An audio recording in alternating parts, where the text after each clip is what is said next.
the same problem we did last week. There's too much. Genesis chapter 3 by itself is too much. We spent the whole hour in Bible study just trying to deal with the things I can't talk about in here because of time and because they're tangential. They're not the main thing.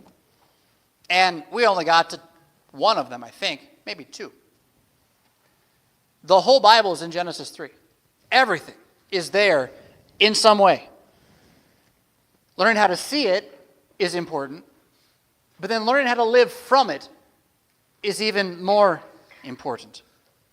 To be able to see the curse particularly, what God says as a result of our rebellion against Him, to see that as the unassailable wisdom of how the world works is one of the best tools you could ever have for living the life that you want to live.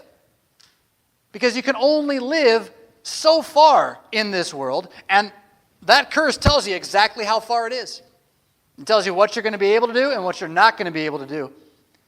It shows that the created order that God made good is still there. It's just not good like it was. And that can all be a bit depressing, but then right there with it is the gospel. The promise, the good news that our rebellion is not all that there is to this story. But even just with that's the icing here. We're on the very surface of this. How do I possibly dig it all out for you today? I don't and I can't. I don't know. Because then you have Jesus coming along, very well opening up our Advent season, which is, no matter how many times I tell you it's not Christmas, I'm not going to convince you emotionally not to feel what the world is telling you to feel, which is that it's Christmas time. I can say it's a different season, but it's still going to feel like that season. Jesus comes along and he says, as we're about to get ready to go crazy buying stuff, he says, don't lay up treasures on earth. I think of the Christmas lists my kids give me. My kids, God bless them, they know they're not getting a lot. And that's intentional, by the way. We try to be, I don't know what the right word is, disciplined in learning you don't always get what you want in life. But what Jesus is saying is bigger than just, Christmas lists are bad, get rid of them. Like that's not going to help anything. The point is, where's your hope? What do you believe about this planet? And what do you not? And then, what you believe about this planet is a reflection of who you really are. And if who you really are has a dark eye, an eye that sees everything in the world as not filled with problems that we can't overcome, it's good enough, it can be better, we just got to try harder, then that eye of darkness you have is not just a lens you're looking through, it's your entire person.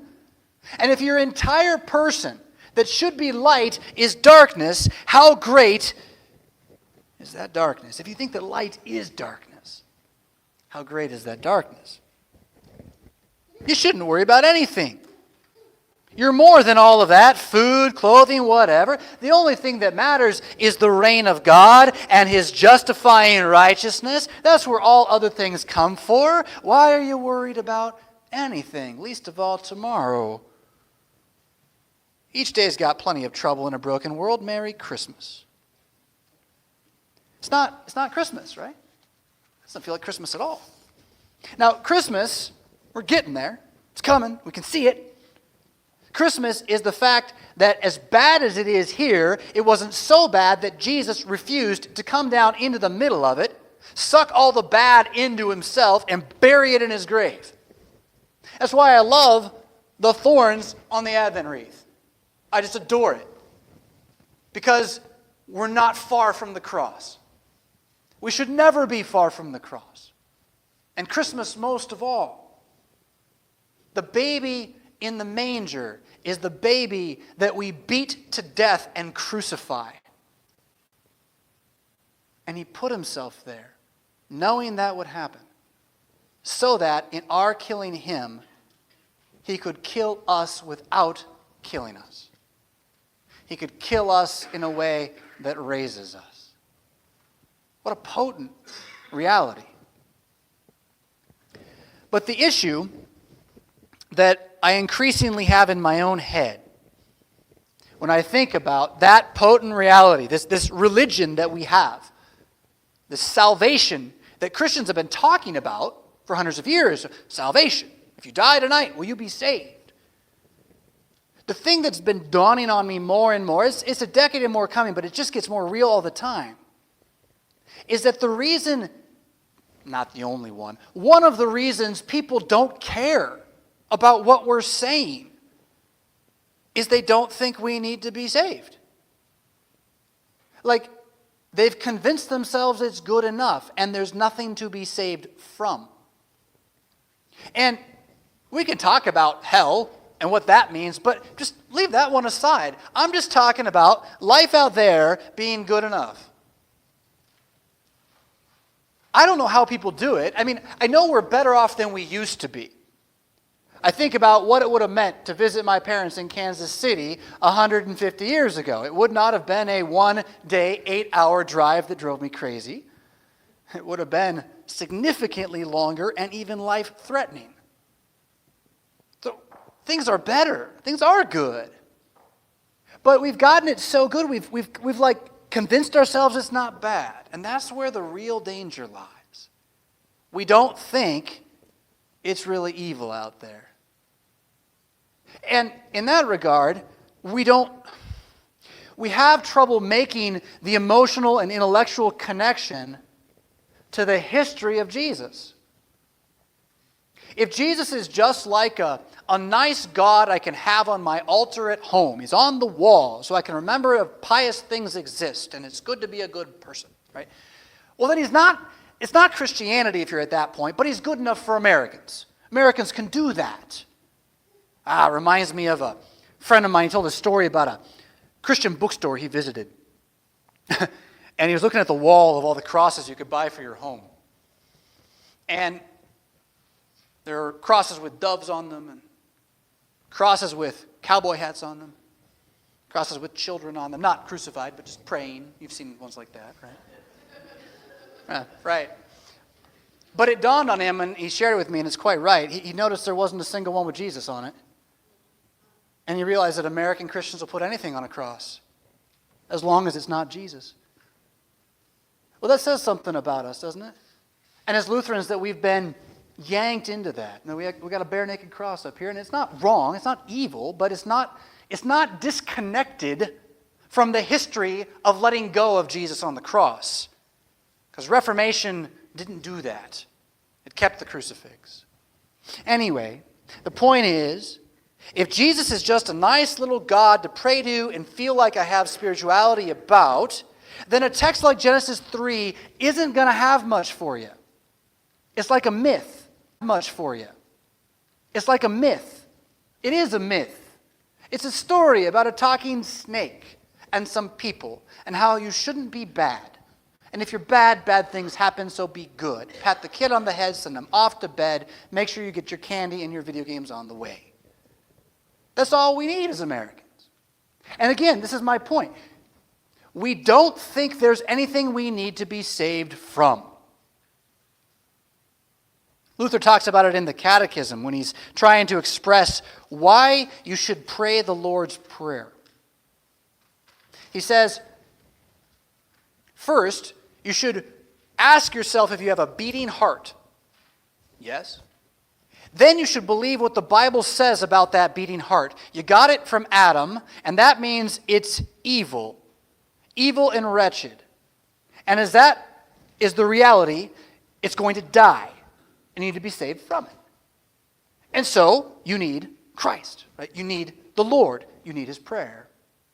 And then he goes on and says, and if that's not enough for you, just remember that the devil is out there day and night, looking for you, thinking of you, plotting your destruction. And certainly the world is not going to give you an easy time. And again, as much as we've convinced ourselves it's good, are you kidding me? Are you not stressed out that it's Christmas? What on earth went wrong? Right? Shouldn't we be relaxed that it's Christmas? Isn't that the point? But instead, we're freaked out about it. So the world's going to give us no end of trouble. Our flesh is happy to go along with the world. And then, again, my real point, what do we need to be saved from? There is this ancient, roaring, wicked foe who is neither slumbering nor sleeping ever, with a mind that has been behind all of history, a greater knowledge of Scripture than you, who has no hope in life but your downfall. That's it. It's the only thing he's got. Genesis 3 tells you that. I'll try to show you in a moment. If that's true, that there's a Balrog, a dragon, a nasty beast of mutated evil hiding behind reality, plotting the downfall of mankind, well, now we got something to be saved from, don't we? And yeah, maybe we're crazy because nobody believes in that kind of stuff. They believe in the Big Bang instead, which makes so much more sense. Although, I'm sorry, note the sarcasm. It doesn't. Genesis hits us up the side of the head and tells us the world you think you're living in with your eyes and your nose and your mouth and your hands is not the world as it really is. You're living in an epic fantasy, a story for the ages. And the lie is that you're not. That it's just life. It's just normal. It's just get up, go to work, have a weekend. You're not really dealing with an ancient foe and a dragon and armor that protects you from his wiles and attacks, and a king who reigns everlastingly with hands given to heal. It's all a story. That's just nice stuff. Just go to work, buy some presents. Do you see what I'm getting at? So, to be the Christians who stand apart from this falling age that we do know is happening in our country, it begins by landing in Genesis 3 with both feet planted and not looking back. And believing it so firmly that this is reality. What I see is not, what this says is. And to believe that as a group, as a corps, as a military, soldiers redeemed by blood, covered in armor, which is that blood, unassailable and immortal, going out to fight not with swords but with words. Words like he is risen, and words like I forgive you. Genesis 3 gives us a way to break the mold and land outside and be holy.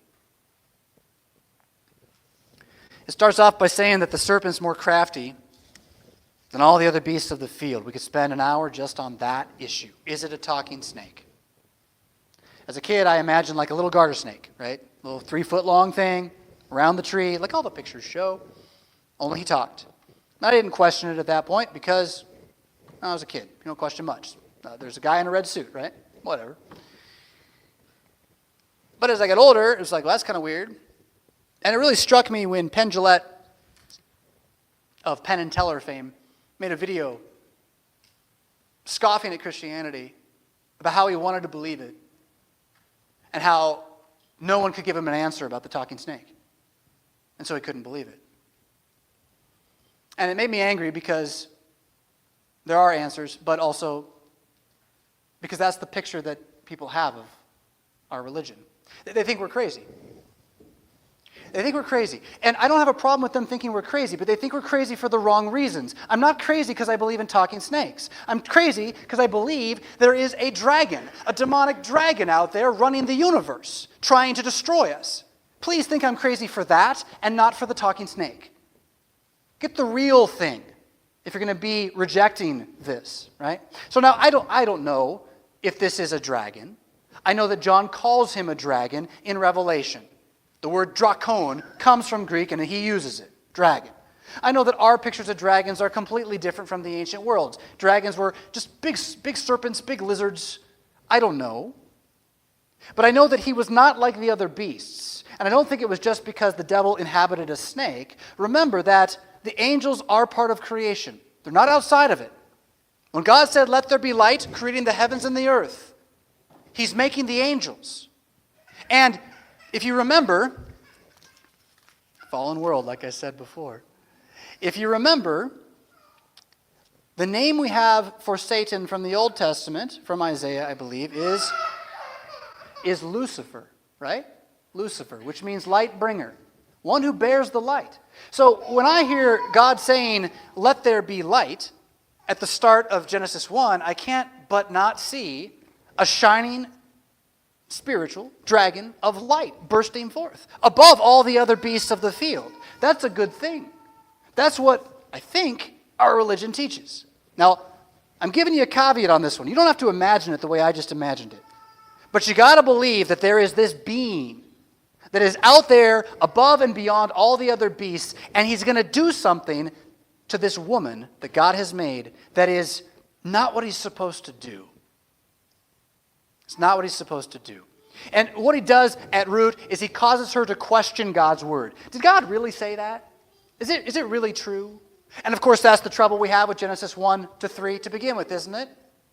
People come along and they say, well, that can't really mean what it looks like it says. 24-hour day, it can't be that. Did God really say that, or did he mean ages and years? Same question. Now, she just kind of bats it aside, but this is his ploy all along. He wants one thing. He wants you to stop trusting what God says. He wants you to trust your eyes and not your ears. She doesn't catch it. She just says, oh, no, you're wrong. I'll help you out here. We can eat of all the trees except that one tree. That tree will kill us, which it's its own fun tangent. We'll leave that one aside for today. But the serpent comes right back at her. And now you get the bald-faced lie. No. That tree's not going to kill you. You got this whole thing backwards. That guy who says he's God, he doesn't want you to be like him. That's how he gets his power. So if you eat that tree, you'll be like him. And you'll be like him in knowing evil like he does.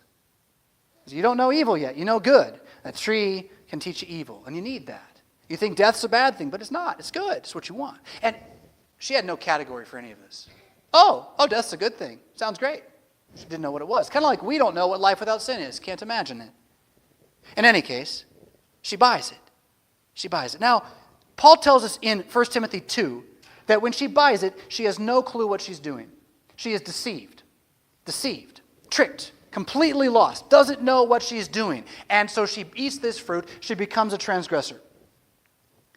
But Paul tells us also that Adam, when she gives it to him, he knows exactly what's happening. He sees the whole picture, and he eats it anyway.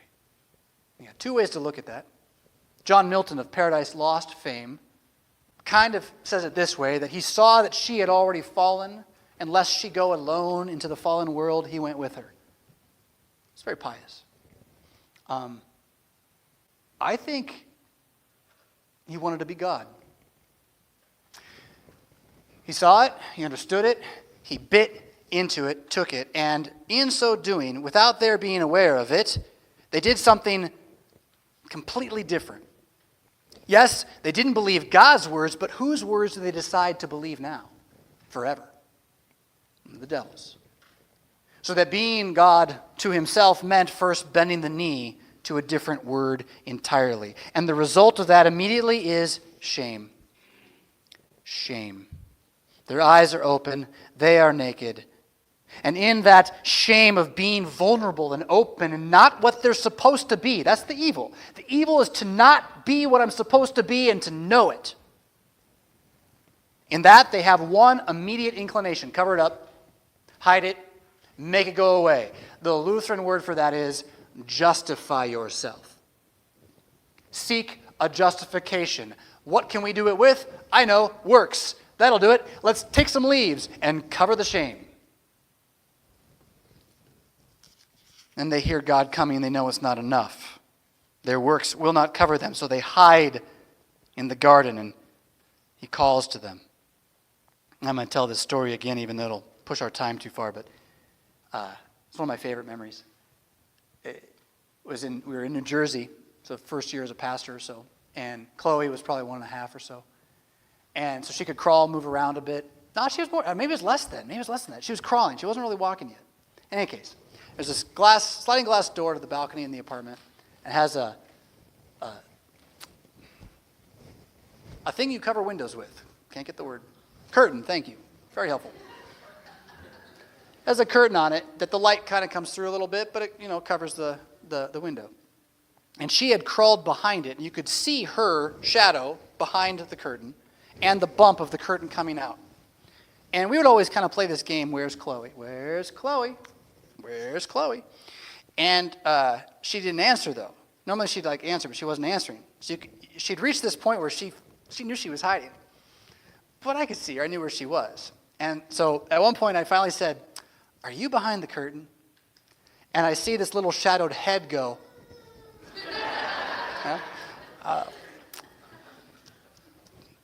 The point of that story has nothing to do with the story except for that. God calls to Adam and Eve, "Where are you?" when he knows exactly where they are. And I think the reason is similar unto my reason with her, which is that I love her. And I enjoy hearing her. I enjoy the conversation. I enjoy the connection. Well, he calls to them, and they do answer. It's not as cute, but at least they admit what's going on. I heard you. I'm afraid of you. I'm ashamed. I'm naked. I'm ashamed. I'm hiding. God says, "Well, why are you ashamed? Who told you to be ashamed? Did you eat the evil? Did you stop believing that evil was bad? Because evil is to be ashamed. That's it. You got it. You know it now." And then you got this bit, you could dig on this for hours. He says, "The woman made me do it." And then he goes to her, "Oh, you made him do it?" "Well, the devil made me do it." That's her answer. We've been doing this ever since, right? The part I want you to not miss and absolutely take with you is that after all of that, after Adam knows what he's doing and destroys the world, after a woman in her being deceptive, naive trust leads him there, after the devil in his whatever diabolical creation of hatred for everything plans and plots this entire thing, and we're now there, his creatures, not God's, but his creatures, under the devil's thumb, and being forced to admit to God what has happened, having every desert being, "You're done now. Goodbye, fire." God just goes right past Adam and woman and goes straight at the devil and says it to him, but not to us. It's marvelous. It doesn't make any sense. It's not fair, actually. But he says to the devil, "You now are no longer part of creation." Now, I know the language here is a bit odd in this curse. The curses, this is why Genesis is so valuable. Genesis 3 is so valuable, these curses. They're poetry. They're hard to read, but they're deep. "Because you have done this, cursed are you above all livestock and all the beasts of the field." And so we think, "Oh, I hate snakes." Well, it's kind of weak if you think about it. What it is that the demons that were angels now aren't even as valuable as snakes.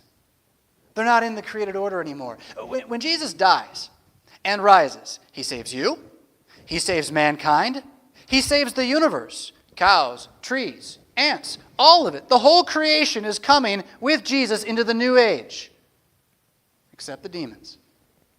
They're out. "Cursed are you above all the beasts. On your belly you shall go, and you're going to eat dust." And we think, "Oh, he's just flicking the dust with his tongue." Well, maybe, but what's Adam made out of again? Oh, yeah, dust. So what's the one hope the devil has? That in his being out of creation and destroyed, he can take you with him all the days of his life. And yet, again, God's still speaking to the devil. "This is what you're going to try to do, but I'm not going to let you. I'm going to put hatred between you and the humans, embodied in the woman. I'm going to make it so that they don't entirely follow you. As you rebel against me, so they will rebel against you, even in their curse. And then in the midst of that, I'm going to insert my antidote, right? The one offspring of woman whose enmity with the devil will be such that he can read this psalm and not bat an eye on it." Did you question these words? "Take your hand from the fold of your garment and destroy them." Well, when that's Jesus going into the wilderness to face down the devil's temptation, to crush his head in his wounded heel on the cross, well, that's a whole different thing, isn't it? And that's what it says then. He's going to bruise your head, crush it. You're going to die, Satan. I got you. Even though he's going to be bruised himself. Before you and I get the curse of our experience rightly deserved from the sin, God saves us by removing us from the devil in Jesus. Genesis chapter 3. What follows, and we don't have time to unpack all the wisdom, is that everything that we could know about this age and how it's broken is listed. Ladies, it's all for all of us, but you get this part spoken to you. You and your kids, you're going to have trouble. They're going to hurt to come out. They're going to hurt to raise up. They're going to hurt to watch go off do their own thing. Pain and childbearing. That's going to be there. Oh, and you're not going to be really happy not being a man. Sorry. It says, your desire shall be for your husband, but that's just a nice American translation. It's, your jealousy will be for a man. That's what it says. You'll be discontent with womanhood. And if you aren't watching what feminism has become, that's what feminism is discontent with womanhood. It's not about being woman, it's about not being woman.